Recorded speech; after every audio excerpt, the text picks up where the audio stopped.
Gracias por esta mañana preciosa, gracias por este tiempo especial, gracias por la vida de tu sierva, te pedimos que tú la uses, nos hables a través de ella, nos enseñes y si tienes que corregirnos también, Señor, abrimos nuestra mente y nuestro corazón para que así sea. Señor, que tu palabra venga con la fuerza y el ímpetu de tu espíritu y sea sellada, ministrada en nuestra vida y declaramos que esa palabra va a traer fruto de bendición y de crecimiento para cada uno de nosotros. Te alabamos, Señor, y te damos gracias por todo en el nombre de Jesús. Amén. Amén. Y amén. Amén. Todo suyo. Buen día. Bueno, como saben, segundo domingo de misiones, segundo domingo del mes, su teléfono, pastor. El teléfono. Segundo domingo del mes, domingo de misiones. Y bueno, yo no sé si yo ya lo he contado acá creo que varias veces, pero como hay gente nueva, lo voy a contar igual. Mi testimonio. Hay mucha gente que dice que recuerda exactamente el día, el momento y la hora en el que el Señor lo llamó. Yo no.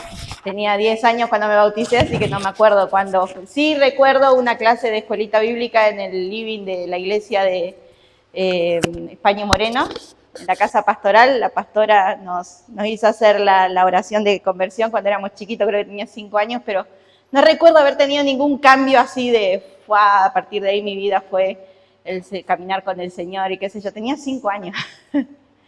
Me bauticé muy chiquita, pero después hice mi propio camino al Señor. Anduve por ahí, por la vida, hasta los 30 años, cuando volví al Señor.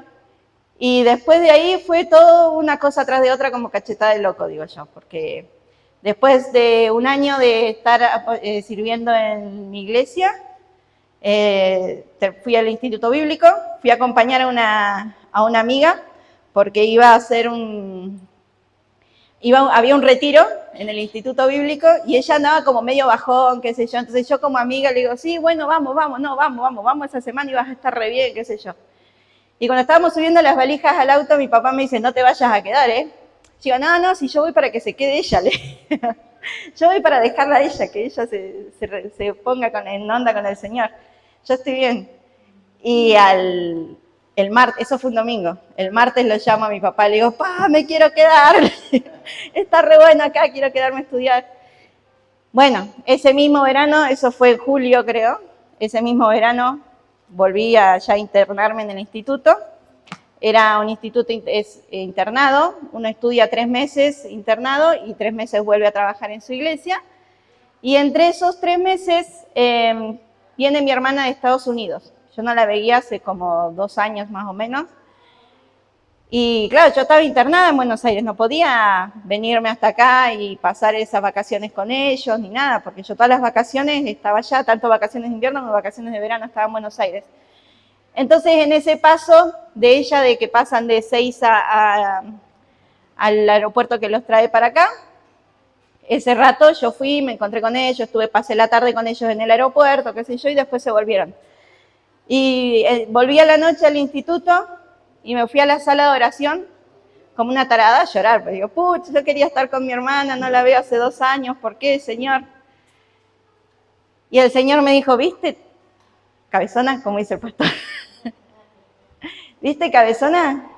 Vos te pasa algo, te duele el dedo gordo del pie y podés venir a llorar acá. ¿Cuánta gente hay que está pasando por cosas peores y ni siquiera me conoce? Ni siquiera puede elevar mi nombre, ni siquiera puede pronunciar mi nombre, porque no me conoce. Entonces, a partir de ahí yo dije, bueno, algo hay que hacer. Entonces ahí fue en el Instituto Bíblico donde empecé a ver la necesidad de las misiones. Y no fue, como le digo, una cosa así de que vino un pastor con acento centroamericano y te dice, el Señor te llama a las naciones. Pues sí, tiene que ser con acento venezolano, porque si no, no funciona. Y no fue así. Fue solamente ese momento con el Señor que él me dijo, ¿viste? Hay gente que no me conoce. Y en ese sentir entonces fue que yo empecé a meterme más en esto de las misiones. Así que hoy quería empezar con esto. ¿Qué es ser una iglesia misionera? ¿Qué significa que seamos iglesia misionera? ¿Tenemos que ser iglesia misionera? ¿Es necesario ser una iglesia misionera? Bueno, vamos a empezar primero con la definición de iglesia. A ver si me pueden pasar la diapositiva que sigue. A ver, los que están por bautizarse, ¿saben qué es iglesia? O si yo les digo iglesia, ¿ustedes qué entienden por iglesia? Escucho, ¿eh? Esto va en el examen antes de bautizarse, si no, no se pueden bautizar.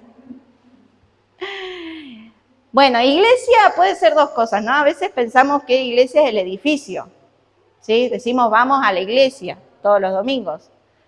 Bueno, pero iglesia son las personas. En realidad, la palabra que se usa en el Nuevo Testamento para referirse a la iglesia es eclesia, que quiere decir grupo de personas o asamblea de personas reunidas para un fin o con un propósito. Bajo esta definición, la reunión de consorcio sería una iglesia. La reunión de padres, a la que nadie quiere ir cuando los chicos se portan mal, es una iglesia, porque es una reunión de personas con un propósito, ¿sí? Nosotros somos, ¿qué? Iglesia. Somos iglesia porque nos reunimos en 4 paredes, en un salón blanco, y tenemos bancas. Antes habían bancas, ahora hay sillas de plástico. ¿Somos iglesia por eso? No, somos iglesia porque somos un grupo de personas reunidas con un propósito. ¿Y cuál es el propósito de la iglesia? Pasamos ahí a la placa que sigue. Vamos a ver que la iglesia tiene varios propósitos. Alabar a Dios, estudiar la palabra, orar, tener unidad en la fe, amarse los unos a los otros, ayudarse unos a otros, animarse, aprender a vivir, ser más como Cristo, equiparnos para servir, bendecir a otros, ser luz, discipular, hacer discípulos, discernir la justicia, enfrentar el mal. Todas esas cosas son cosas para las que está la iglesia. Ese es nuestro propósito de ser. ¿Amén? Ahí están todas las referencias bíblicas, si después las quieren buscar. Entonces, ser iglesia es ser un grupo de personas. Y muchos esto lo llevan al extremo y dicen, bueno, si iglesia es la persona, yo voy a ser, está bien, yo soy mi iglesia, yo no necesito congregarme. Y ahí es donde yo digo siempre, bueno, andá y agárratelas con Pablo, porque Pablo dijo, no dejen de congregarse como algunos tienen por costumbre. Entonces, no nos vayamos tan al extremo de decir, bueno, si iglesias son las personas con que yo me junte los domingos y tome mate con mi señora y leamos la Biblia, ya estamos haciendo iglesia. Y no. Ahí también podríamos ir después a las marcas de la iglesia, que son 3, de todo grupo de personas que se junta cuando se convierte en iglesia, un grupo de personas. Bueno, esto no va en el examen. ¿Cuándo decimos que un grupo de personas es iglesia, propiamente dicho? Porque como les decía, la reunión de consorcio es un grupo de personas con un propósito. La reunión de padres es un grupo de personas reunidas con un propósito. Pero no son iglesia de Dios. ¿Cuál es entonces la marca que nos identifica como iglesia de Dios? Los diezmos, a pesar de que es feo hablar de diezmos de acá arriba, los diezmos, compartir la cena del Señor y los bautismos. Son las 3 marcas de la iglesia. Cuando un grupo de personas hace esas 3 cosas, es iglesia. ¿Amén? Bien, nosotros hacemos esas cosas, así que tenemos todo. Entonces, cuando se habla de iglesia en el Nuevo Testamento, fíjense, ¿por qué les decía esto de que no nos vayamos al extremo de decir, bueno, si yo me junto en mi casa con un grupo de personas, somos iglesia? Porque esta palabra se usa 114 veces. En el 95% de los casos se refiere a un grupo de creyentes visible, concreto, local y particular. Dice la iglesia que se reunía en la casa de Pepito, la iglesia que se reunía en la casa de fulano. En 14 de ellas se refiere a creyentes en cualquier parte del mundo, como iglesia, parte de la iglesia. Pero en todas siempre está denotando una organización está denotando que hay oficiales y que hay ordenanzas, que eran las 3 que les mencioné, y que hay un plan de actividades, que hay un propósito, ¿sí? Entonces nos decimos, bueno, no, ya la iglesia es solamente reunirse, orar. No, a la iglesia también implica otras cosas más. Por eso nos reunimos los líderes los sábados, por eso hay que juntarse a organizar, por eso hay que juntarse a planificar, por eso hay que participar y, como dice Pablo, no dejar de congregarse como algunos tienen por costumbre. Entonces, la iglesia es la comunidad de los que creen en Cristo más que una institución. No tenemos que identificar con una institución de decir la asamblea la unión de las iglesias de Dios, la alianza cristiana y misionera, pentecostal argentina. No, somos todos seguidores de Jesús.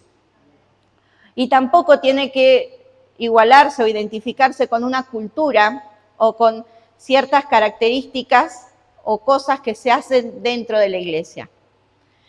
Nos pasó en un campamento de jóvenes y adolescentes que trajeron a todo un grupito que se juntaba en una cancha, eran como 10, nunca habían pisado una iglesia, entonces no sabían lo que se hacía, pero veían que la primera reunión era de familias unidas, entonces estaban las familias, estaban los chicos, y cuando veían que los grandes se paraban, yo estaba adelante, veía que se codeaban entre ellos, como decían, párate, veían que los grandes se sentaban y ellos se codeaban entre ellos para sentarse. Veían que cerrábamos los ojos y se miraban entre ellos a ver si se habían cerrado los ojos. ¿Por qué? Porque eso forma parte de nuestra cultura, de nuestro quehacer como iglesia. ¿Hay que cerrar los ojos para adorar? No. ¿Hay que estar parado cuando...? Capaz que no, si yo me quiero sentar y alabo bien sentado, está perfecto. ¿Hay que venir de pollera? ¿Hay que predicar de pollera? ¿Hay que atarse el pelo? ¿No hay que atarse el pelo? ¿Hay que teñirse? ¿No hay que teñirse? Todas esas cosas que hablábamos la otra vez forman parte de cultura dentro de la iglesia, que en realidad no hace a la iglesia, ¿sí? Lo que hace a la iglesia son esas 3 cosas que hablamos, que haya bautismos, que haya Santa Cena y que haya diezmos. Entonces, no cerremos las puertas, no nos identifiquemos con culturas, con letreros, sino entendamos que iglesia somos todos. ¿Amén? Más amén. Amén. Bueno, entonces, ahora vamos a 2 de Corintios 5, 18, 20.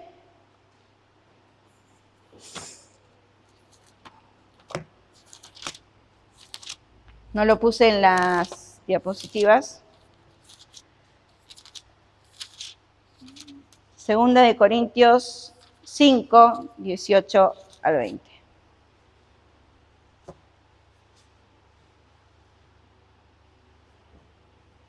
No, sí, ahí está. Todo esto proviene de Dios, quien por medio de Cristo nos reconcilió consigo mismo y nos dio el ministerio de la reconciliación. Esto es, en Cristo, Dios estaba reconciliando al mundo consigo mismo, no tomando en cuenta sus pecados y encargándonos a nosotros el mensaje de la reconciliación. Así que somos embajadores de Cristo, como si Dios los exhortara a ustedes por medio de nosotros. En nombre de Cristo les rogamos que se reconcilien con Dios. Ese era el mensaje de los apóstoles. Jesús había venido a reconciliarle a la humanidad con Dios. Y ahora nosotros tenemos que decirle al mundo, reconcíliense con Jesús. Amén. Esa es nuestra tarea y la razón de ser de la iglesia hoy día. La iglesia misionera, algunos piensan que es la iglesia que tiene obreros en el campo. Y en realidad no es tan así. Nos estaría faltando algo en esa definición. Toda iglesia debe ser misionera. Esa es nuestra razón de ser. Si no somos misioneros, no somos iglesia. Pasamos a la que sigue. Las misiones no es un ministerio dentro de la iglesia. Decimos ministerio de mujeres, ministerio de hombres, jóvenes, adolescentes, misiones. O misiones y evangelismo. No. Misiones tiene que estar empapando todos los ministerios de la iglesia. Si se reúnen las mujeres, tienen que estar orando por los misioneros, tienen que estar orando por las misiones, tienen que estar tejiendo cosas para mandar a las misiones, tienen que estar cosiendo, haciendo lo que sea para las misiones. Se juntan los hombres, tienen que estar haciendo misiones. Hay en un barrio necesitado una viuda que necesita que le arreglen la casa, los hombres tienen que ir a hacer misión ahí. Hay alguien que esté necesitando arreglar algo, los hombres tienen que hacer misión ahí, ir y llevar la luz del Señor, como decíamos hoy. Amén. Los maestros, los profesores, los que somos hijos, que no tenemos familia, donde estemos, tenemos que ser luz y llevar la misión allá. Ahí, si estamos en la facultad, ese es nuestro campo misionero. Si estamos en el trabajo, ese es nuestro campo misionero. Amén. Y esa tiene que ser la razón nuestra de ser como iglesia, porque si no somos, ¿qué somos? Un consorcio. Venimos a juntarnos y a llenarnos y a inflarnos nada más nosotros. ¿La que sigue? Entonces, así es como debería verse, como se ve en general la iglesia, ¿no? Con sus distintos ministerios, misiones, matrimonios, jóvenes. Pero acá a la derecha tenemos cómo debería ser en realidad. Niños y misiones, los niños deberían aprender sobre misiones, jóvenes y misiones, matrimonios y misiones, música y misiones, caballeros y misiones.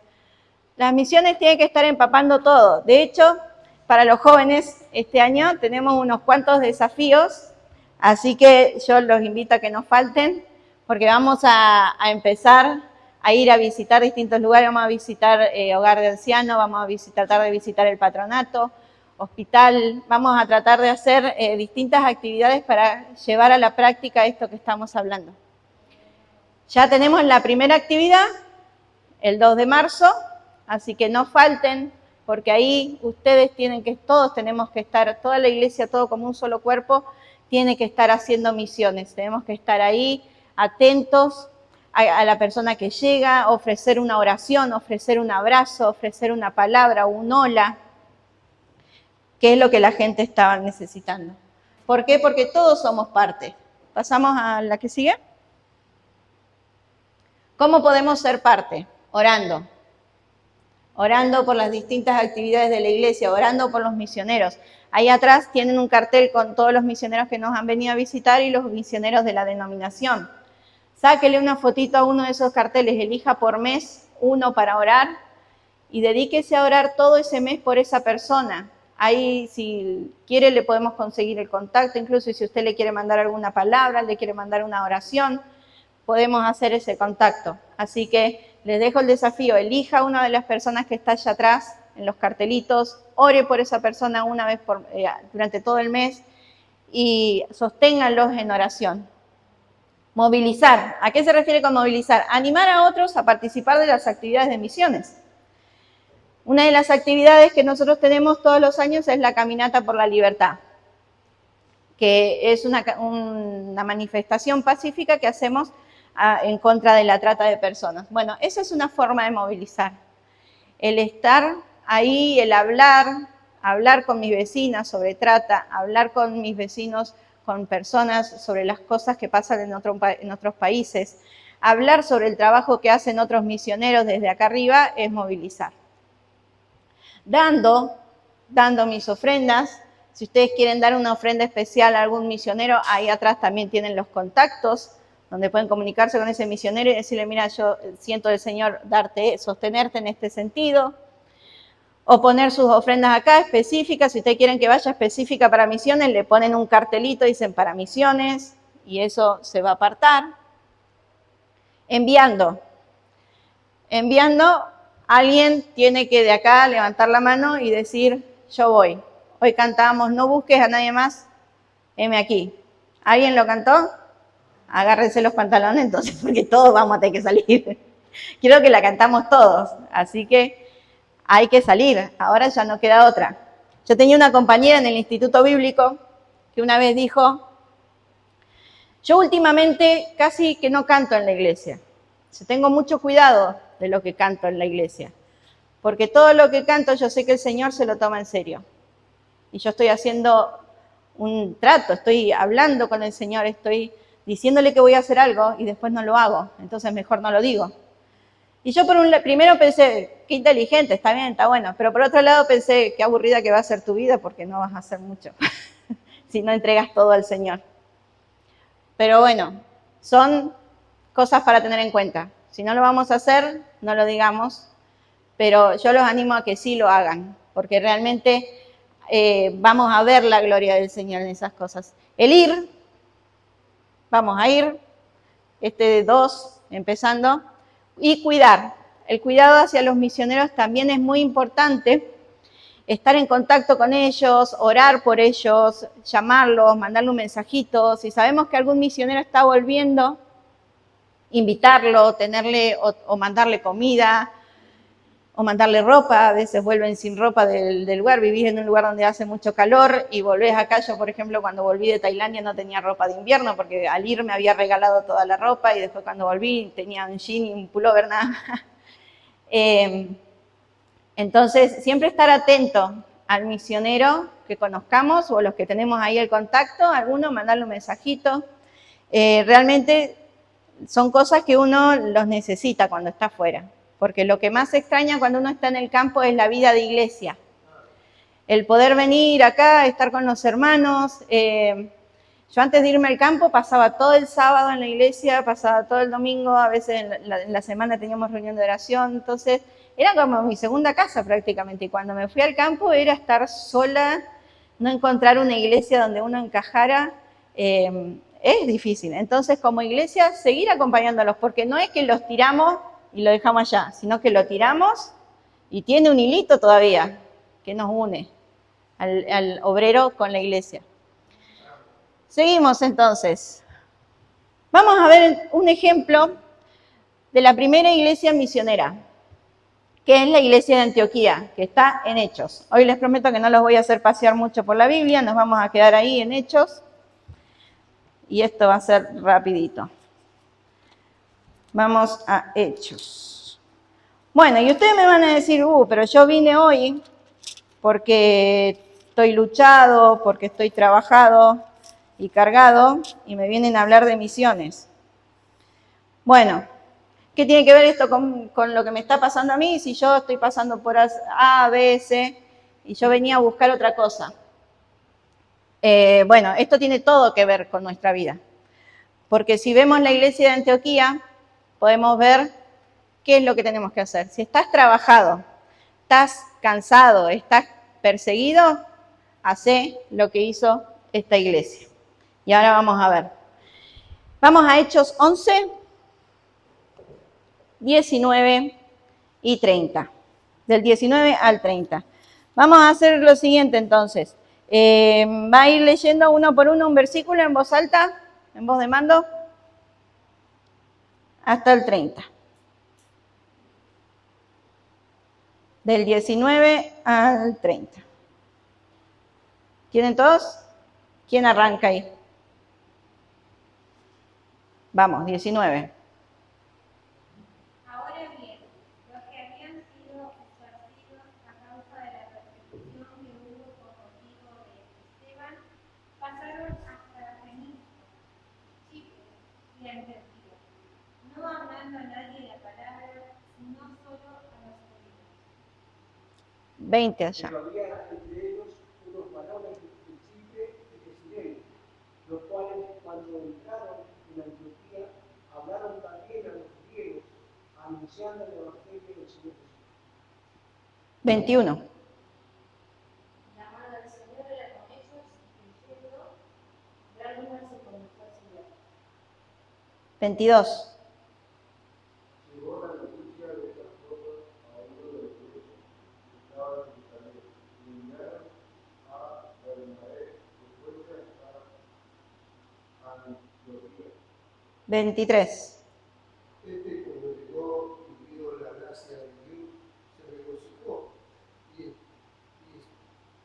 y exhortó a todos a que con propósito de corazón permaneciesen fieles al Señor.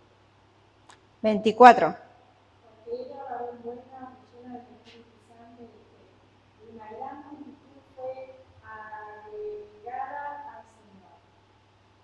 25.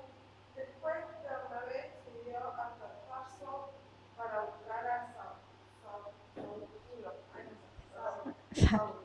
Saulo. 26.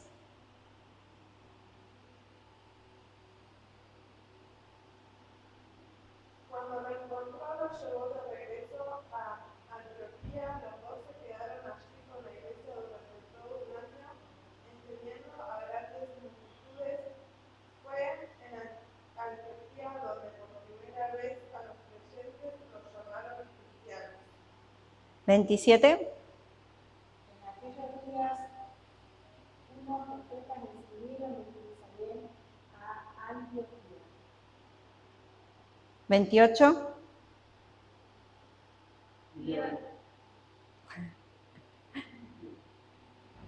Levantándose uno de ellos, llamado Agabo, daba a entender por el Espíritu que vendría una gran hambre en toda la tierra habitada, la cual sucedió en tiempo de Claudio. Entonces los discípulos, cada uno conforme a lo que tenía, determinaron enviar socorro a los hermanos que habitaban en Judea. 30.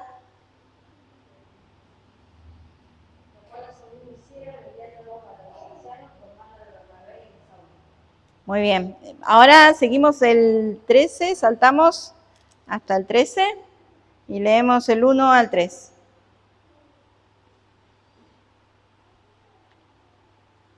Este es de esos versículos que tienen un montón de nombres raros. Dice, en la iglesia de Antioquía habían profetas y maestros, Bernabé, Simeón, apodado el Negro, Lucio, Cirene, Manaén, que se había criado con Herodes, el tetrarca, y Saulo. 2, ¿quién lee?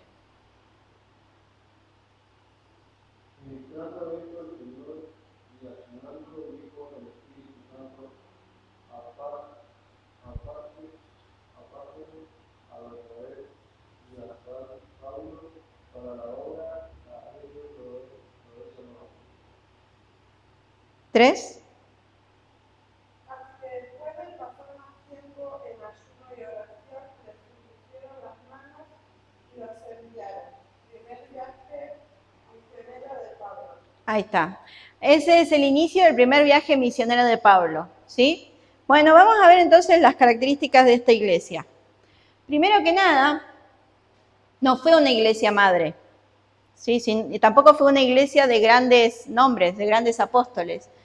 Pero sí fue el primer lugar donde a los seguidores de Jesús se los empezó a llamar cristianos. ¿Saben qué significa cristianos? Cristitos. Significa pequeños cristos, porque la gente quería parecerse a Cristo Jesús. Bien, ¿seguimos? ¿La que sigue? Bien, pero ¿de dónde nació esa iglesia? ¿Cómo nació? En Hechos 8.1, si vamos rapidito ahí atrás, perdón, 1.8, vamos primero a Hechos 1.8. Luego lo escribí al revés ahí porque lo pensé al revés, pero... ¿Cómo empieza Hechos? Hechos empieza igual que terminan todos los evangelios, con la ascensión de Jesús y Jesús diciéndoles que ahora les voy a dar los 5 pasos para tener un matrimonio exitoso. Anoten. No, ¿qué le dijo? Les voy a dar 3 puntos clave para tener un éxito en los negocios. No, ¿qué les dijo?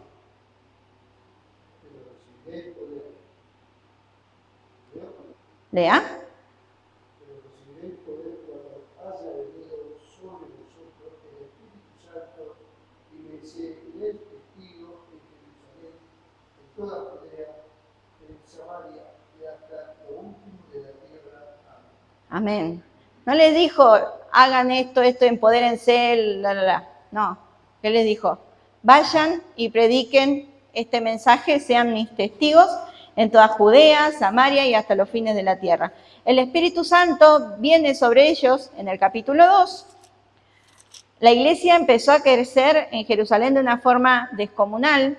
Cada vez que predicaba Pedro se convertían 5.000 personas. Imagínense salir ahora a la vereda y que se conviertan 5.000 personas. Creo que ganaríamos todo General Roca y un poco más. La iglesia empezó a crecer tremendamente, tanto que empezó a llamar la atención de los gobernantes.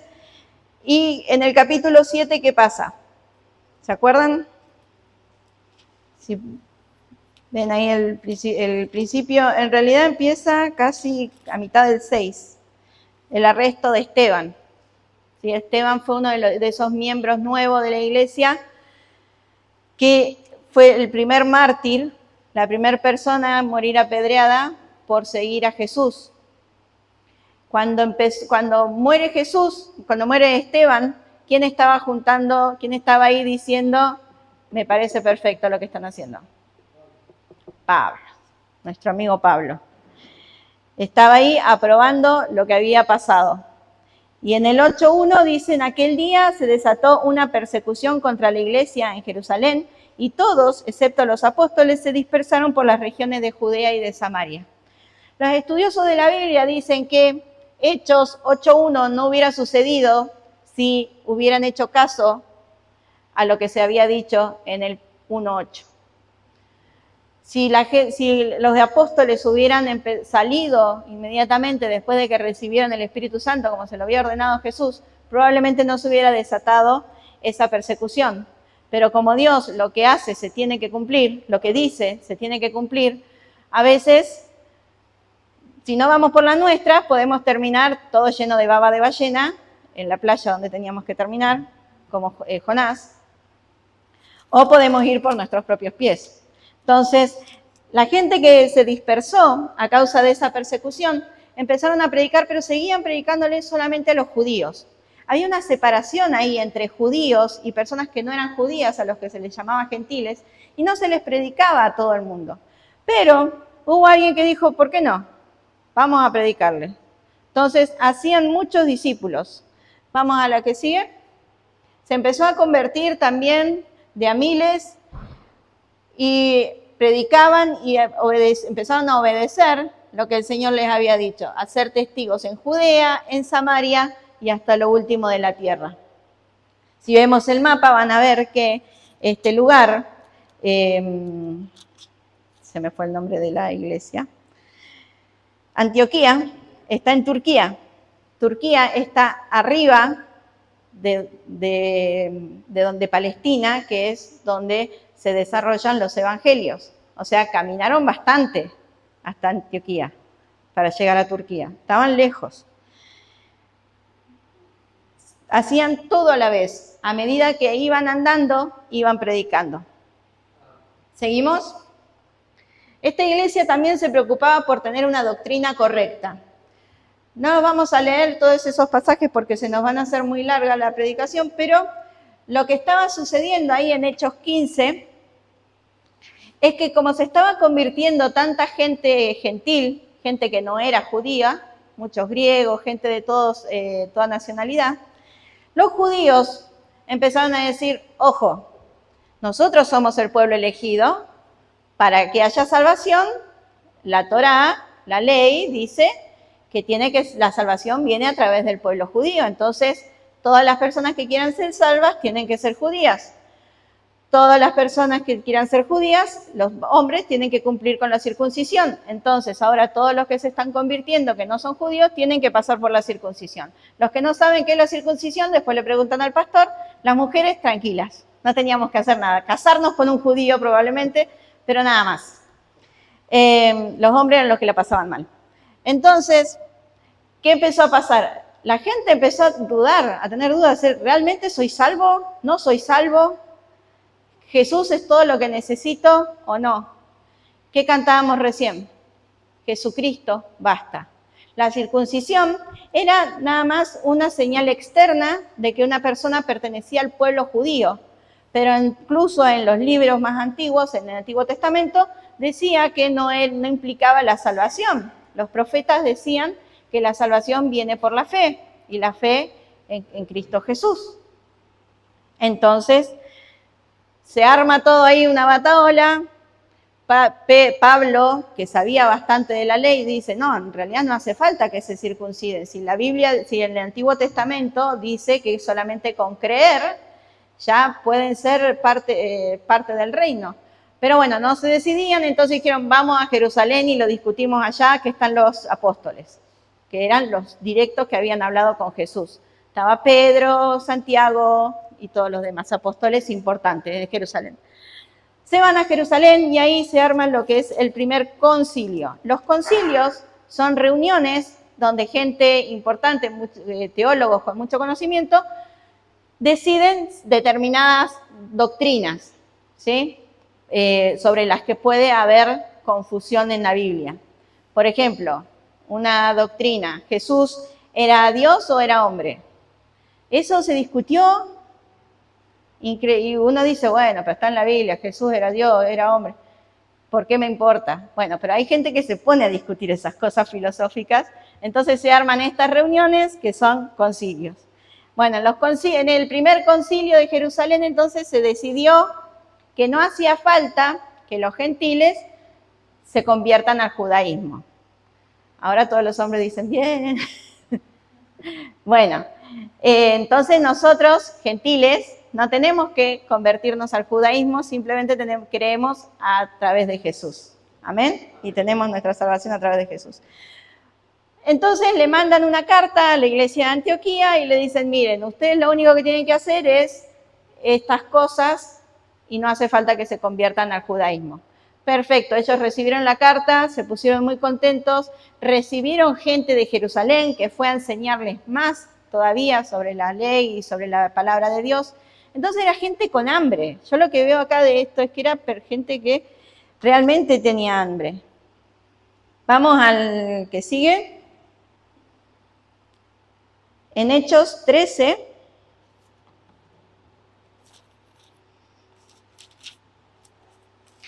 (13, 1 y 3), dice que estaban orando y estaban ayunando y participaban en el culto del Señor. Era una iglesia que estaba dirigida por la oración y por el Espíritu Santo. Y no solamente se juntaban a orar y a adorar y a buscar del Señor, sino que hacían caso. Cosa importante, hacer caso a lo que dice el Espíritu Santo, que a veces no es tan fácil. Seguimos. Era un ministerio compartido. Ahí todos trabajaban al unísono. Dice que había profetas y maestros, Bernabé, Simeón, apodado el Negro, Lucio de Cirene, Manaén, que se había criado con Herodes, el tetrarca. ¿Quién era Herodes? Herodes era el rey. Este señor, Manaén, era un tipo de mucho poder, mucha plata, mucha autoridad, pero ¿qué estaba haciendo? Estaba orando y estaba ayunando junto con los maestros y con los profetas que había en la iglesia. Entonces, la oración y el ayuno es una tarea de toda la iglesia. No podemos decir, bueno, que se junten a orar los líderes, o los viernes de adoración, que vengan a adorar los maestros, o no, yo soy maestro, entonces no, el día de intercesión no vengo, porque es para los de intercesión, no es para los maestros. No, según acá la iglesia de Antioquía, ¿qué hacía? Todos juntos se juntaban a orar y a ayunar. ¿Sí? La que sigue. A veces tendemos a pensar que hay gente más espiritual que otra. La gente profesional, o los que tienen, o las amas de casa, o los que tenemos un trabajo, estaríamos como ahí abajo. Después vienen los que ya tienen cargos en la iglesia.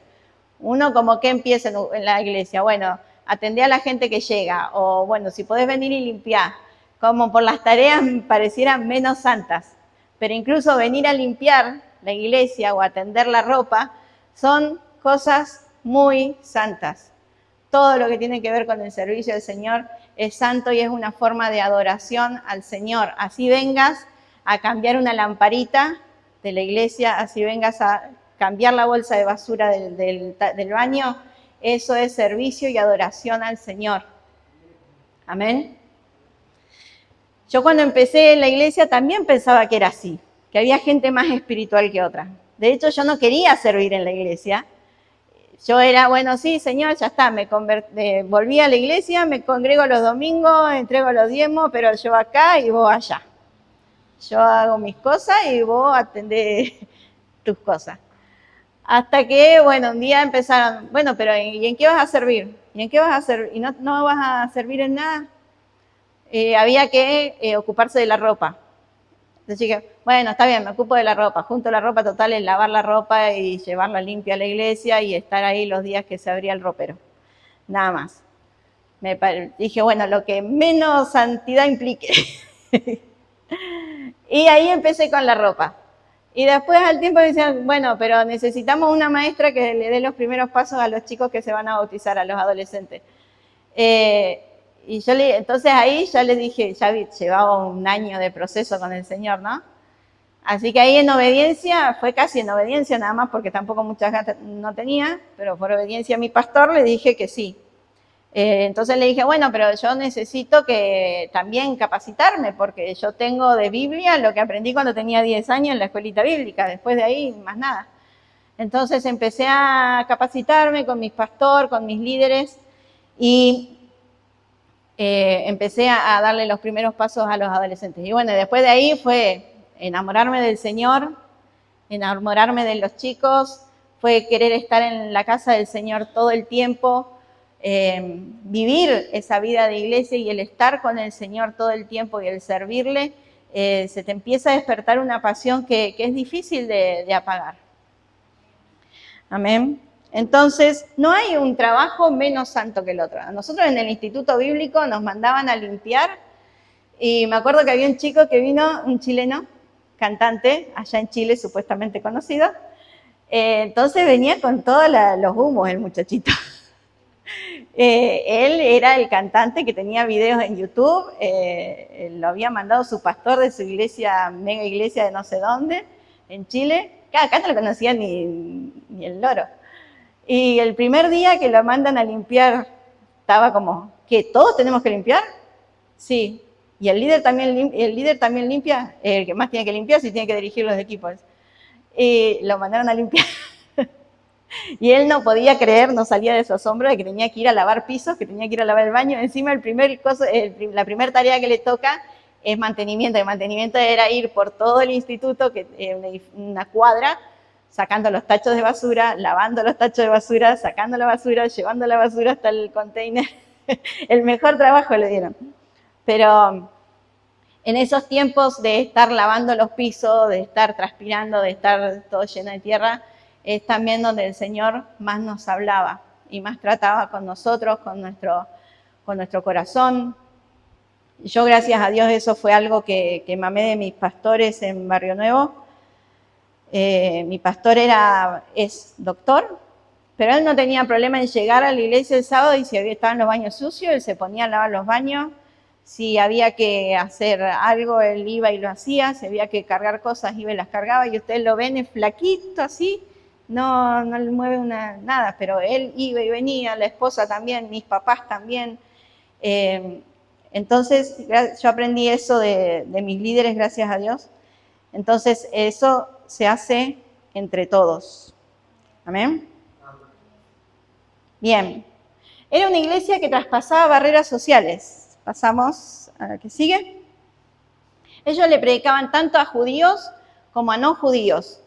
Y eso era lo importante. Como iglesia empecemos a romper esas barreras. Fíjense, estas dos fotos están muy lindas porque la primera de allá, la de la izquierda, si ustedes alcanzan a ver, está Eric, que es el que está parado allá, en una biblioteca pública, le ceden un salón que es un salón de lectura para niños, le ceden ese lugar para que él dé una clase de inglés y una clase de escuelita bíblica. Entonces, él da su clase de inglés y después enseña una historia bíblica que la escuchan los chicos. Y también, como esa biblioteca es muy céntrica, a veces están los padres, los abuelos que llevan a los nenes a jugar un rato ahí, o están en medio de un parque, escuchan la historia. Pero fíjense la nena que está ahí rodeada en naranja, que yo le puse esa marca, está toda cubierta, es musulmana. Los nenitos seguramente son todos budistas, porque son tailandeses. Hay un señor, también hay un papá, está escuchando la historia de la ovejita perdida, si ven en la tele, está la ovejita. Y la chiquita que está acá, yo digo chiquita, pero tendría unos 20 años más o menos, era la encargada del salón. Ella era la que nos ponía las mesitas, nos acerca los lápices y nos ayuda a acomodar todo en el salón. Ella es musulmana y está escuchando la historia de la oveja perdida. ¿Ven cómo el Señor no da puntadas sin hilo? Cualquier tarea, por pequeña que nosotros hagamos en el campo, o por cualquier ayuda que nosotros le demos al misionero en el campo para que ese día vaya y cuente la historia de la ovejita perdida, tiene un porqué y tiene algo, un motivo, que esa chica escuche la historia de la oveja perdida. Que un musulmán lo escuche, bueno, un musulmán va a escuchar de Jesús, un budista, escucha todo, budista no tiene problema, es abierto, pero el musulmán no. Anda a meterte a la casa de esa chica y hablarle de Jesús. No se puede. Pero ella en su trabajo está escuchando de Jesús. Y en la que sigue, en la otra foto que está al lado, ven que hay un grupo de chicos jugando al uno. Yo digo siempre el Señor, y está en mis oraciones, que es mi ministerio soñado. El día que me jubile, si el Señor después termine de hacer todo lo que el Señor me mande a hacer, si Él me permite tener un ministerio como para jubilarme y tener así ya, cuando tenga 50, capaz que 5 años, ese sería mi ministerio soñado. Es un lugar, un barrio donde hay, eso fue en el Líbano, en la capital del Líbano, hay un barrio donde hay muchísimos refugiados sirios y palestinos. Sirios y palestinos no se pueden ni ver, pero como los dos son refugiados en ese país, hay una convivencia ahí medio rara, ¿viste? Medio difícil, tensa todo el tiempo. En ese barrio, cuando una tarde teníamos libre, creo que fue esa tarde, teníamos libre, entonces nos dijeron, bueno, mañana vamos a ir a visitar este ministerio, hoy tienen la tarde libre, pero el pastor nos dijo que si quieren ir a conocer, si quieren ir a aprovechar porque el jueves a la tarde se juntan los chicos a jugar, pueden ir, pero van solos. Entonces yo digo, me voy a quedar encerrada haciendo nada o turisteando el Líbano, ya no hay mucho para conocer. Entonces le dije, no, yo voy, ¿quién va conmigo? Fueron otras 2 chicas más. Cuando entramos a caminar, porque yo puse en el Google, en teoría eran 40 minutos, digo, no, ni tomemos taxi, le digo, vamos caminando. Claro, eran 40 minutos, pero era un barrio, cuando entramos a caminar, no saben lo que era, o sea, yo que tenía un poco más de barrio iba y las otras 2 chicas, no, una que era asiática, que no tenían idea de la vida, del peligro, me refiero, ellas iban caminando, mirando, turisteando, y yo iba, vamos, acá nos van a afanar, nos vamos a quedar sin celular, sin nada, nos van a sacar hasta las zapatillas. Hasta que llegamos al lugar, entramos, era un sótano, había sido un taller mecánico, está completamente renovado, si ustedes lo veían, parecía una escuela privada, pero de primera. Hermoso el lugar. Entonces ahí tenían aulas, era más o menos de este tamaño, tampoco era muy grande. Tenían 3 aulas, 3 de este lado y 3 de este lado, tenían la dirección, los baños. En las aulas les enseñaban a la mañana matemáticas, inglés y árabe a los chicos que no estaban escolarizados porque están en situación de refugiados, entonces no pueden ir a la escuela. No es como acá que anotan a cualquier chico en la escuela, sino que allá tenés que tener una residencia.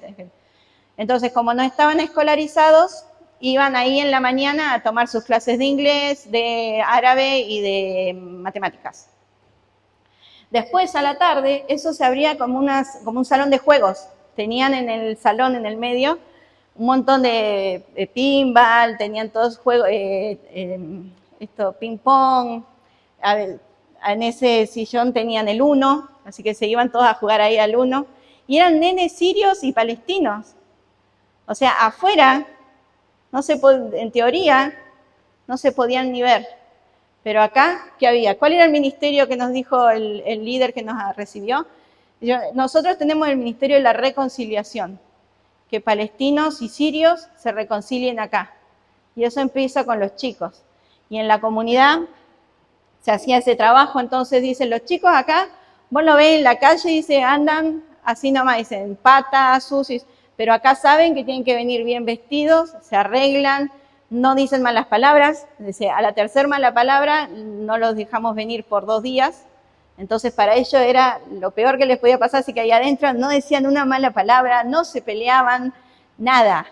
Eran los chicos más obedientes del mundo. ¿Por qué? Porque, claro, querían ir a ese lugar a jugar, porque en ese barrio no tenían ningún otro lugar para jugar gratis. Entonces fue hermoso ver ese lugar, y esa es nuestra tarea, ¿no? El Ministerio de la Reconciliación. Amén. También, seguimos, esta iglesia enviaba misioneros de forma responsable. Nos pasamos de largo. La iglesia generosa, perdón. Era una iglesia generosa. Recuerdan que habíamos dicho que se dedicaban a la oración y al ayuno, y recibían profetas y recibían maestros. Entre estos profetas que recibieron una profecía de que iba a haber un hambre muy importante en todo Roma en ese momento. Entonces dijeron, bueno, nosotros tenemos que ayudar a nuestra iglesia madre. ¿Cuál era la iglesia madre? La iglesia de Jerusalén. Y ellos reunieron dinero y mandaron a la iglesia de Jerusalén. Muchas veces como iglesia nosotros esperamos que nos sobre para mandar alguna ofrenda o para sostener a algún misionero, pero en realidad no es así. Las matemáticas del Señor son al revés. Nosotros pensamos, como dice mi ley, no hay plata, no se gasta. ¿Cierto? Estamos en esa época ahora. No tenemos plata, no gastamos para nada. ¿Cuáles son las matemáticas del Señor? No hay plata, sostener un misionero. No hay plata, poné la ofrenda. No hay plata, poné tu diezmo todos los meses. Y vas a ver qué es lo que hago yo. Dar es un privilegio y es una forma de alabanza y una forma de adoración al Señor. Amén. ¿Seguimos entonces? También enviaban misioneros. Ahí esa foto no está muy clarita, pero ahí está todo mi equipo con el que nos entrenamos en Turquía.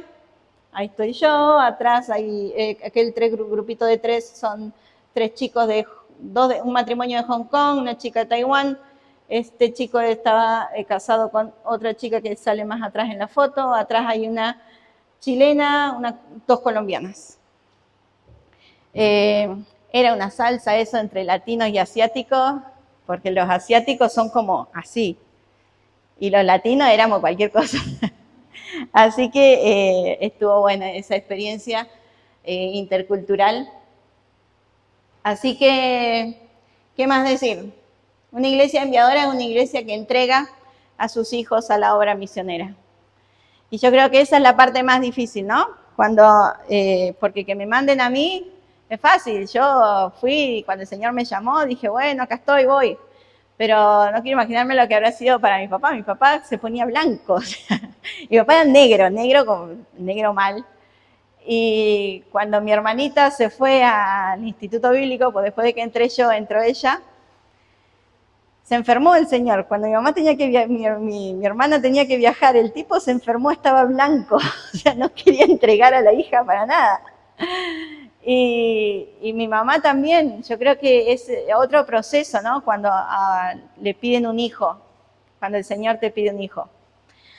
Pero la iglesia enviadora es esa que entrega generosamente recursos humanos y recursos económicos y tiempo para enviar a sus obreros. Amén. Y como les decía, ustedes me dicen, bueno, pero yo venía buscando otra cosa y me comí una reunión de misiones hablando sobre gente que no conozco. Bueno, sabé que la iglesia de Antioquía es lo mismo que tenés que hacer vos. Si venís de persecución, como venían ellos, venían perseguidos, venían después de haber matado a un amigo, ¿qué hicieron? Predicaron la palabra, ayunaron, oraron, dieron generosamente.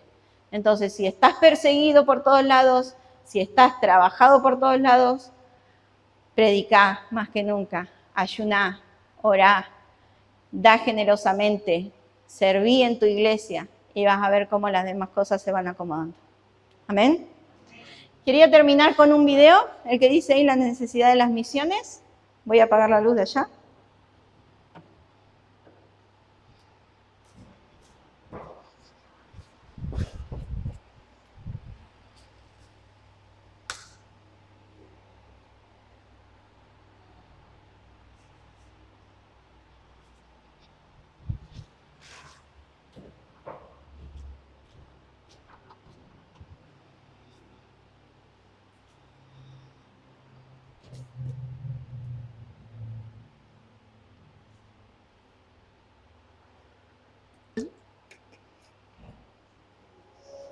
Porque estaban desamparadas y dispersas, como ovejas que no tienen pastor. Ese es el corazón de las misiones, tener compasión por los perdidos. La gran comisión no es algo del pasado, tampoco es algo limitado para algunos otros creyentes. Mucho menos se trata de algún principio opcional que se deja al criterio del creyente. Cristo no nos dejó en esta tierra solo para cantar y reunirnos, sino que esta es la razón de existir de la iglesia. La iglesia que no predica a los perdidos está destinada a extinguirse. Una iglesia que no predica debe preguntarse si verdaderamente ama a Dios, porque amar a Dios es amar al perdido. Jesús lo dijo. Por tanto, id y hacer discípulos a todas las naciones, bautizándolos en nombre del Padre y del Hijo y del Espíritu Santo. Vemos el amor del Padre enviando a su Hijo para que todo aquel que crea sea salvo. Es el corazón de Cristo deseando que nadie se pierda, sino que todos procedan al arrepentimiento. Eso nunca fue opcional. Los discípulos lo entendieron. Los primeros cristianos lo entendieron, pero en algún punto de la historia la iglesia comenzó a tomarlo como algo opcional. Algunos eruditos dicen que la gran comisión pudo haberse terminado 100 años después de la ascensión de Cristo. Todo el mundo pudo haber conocido y escuchado de Jesús. Sin embargo, 2000 años después, la situación del mundo nos dice que la iglesia guardó silencio. La mayor tragedia de la iglesia es olvidarse de los que se hallan en la misma situación que ellos se encontraban antes de conocer a Cristo. No se trata de aportar algo para sentir que hiciste algo en provisiones. Se trata de tener el corazón de Cristo que se quebranta y se compadece por los perdidos a tal grado de estar dispuesto a dar tu vida por ellos, sin importar quién seas. Sin importar dónde te encuentres, sin importar tu edad o tu educación, eres llamado a predicar, eres llamado a hacer algo por los no alcanzados.